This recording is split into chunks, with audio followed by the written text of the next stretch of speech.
श्री सत्यनारायण भगवान की कथा का चतुर्थ अध्याय। सूत जी बोले, वैश्य ने मंगलाचार करके यात्रा आरंभ की और अपने नगर को चल दिए। उनके थोड़ी दूर निकलने पर दंडी वेशधारी श्री सत्यनारायण ने उनसे पूछा, हे साधु, तेरी नाव में क्या है?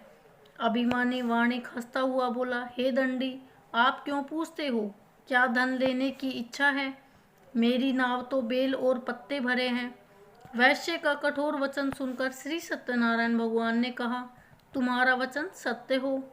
दंडी ऐसा कहकर वहां से दूर चले गए और कुछ दूर जाकर समुद्र के किनारे बैठ गए।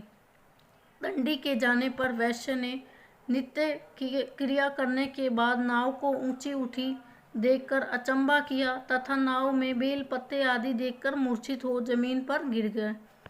फिर मूर्छा खुलने पर अत्यंत शोक प्रकट करने लगा। तब उसका दामाद बोला, आप शोक न करें, यह दंडी का शाप है, अतः उनकी शरण में चलना चाहिए, तभी हमारी मनोकामना पूरी होगी।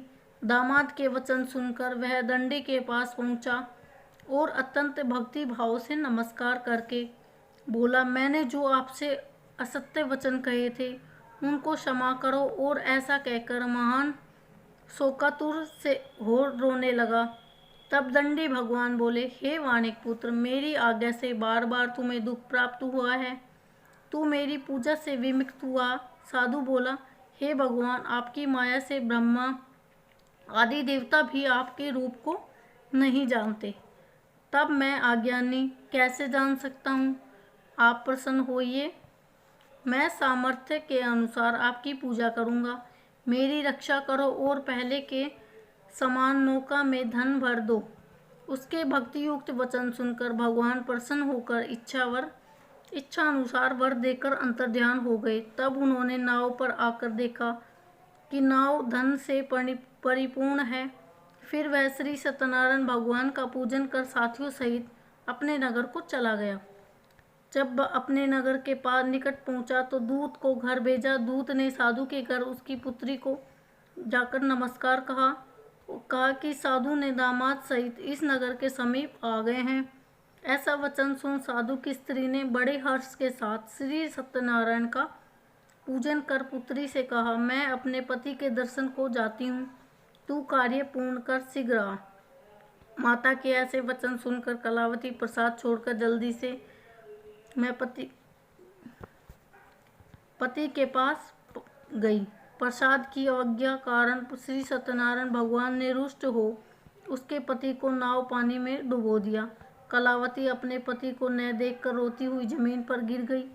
इस प्रकार डूबा हुआ नौका तथा कन्या को रोता हुआ देख साधु उसकी दुखी, हे प्रभु, मुझसे या मेरे परिवार से जो भूल हुई है उसे क्षमा करो।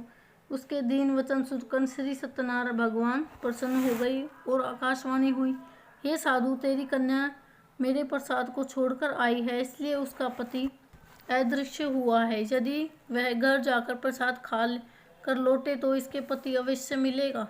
ऐसी आकाशवाणी सुनकर कलावती ने घर पहुंचकर प्रसाद खाया और फिर आकर अपने पति के दर्शन किए। तत्पश्चात साधु ने बंधु बांधवों सहित श्री सत्यनारायण भगवान का विधि पूर्वक पूजन किया। इस लोक का सुख भोगकर अंत में स्वर्ग लोक को गया। श्रीमन नारायणे नारायणे नारायणे भजमन नारायणे नारायण। श्री सत्यनारायण भगवान की जय।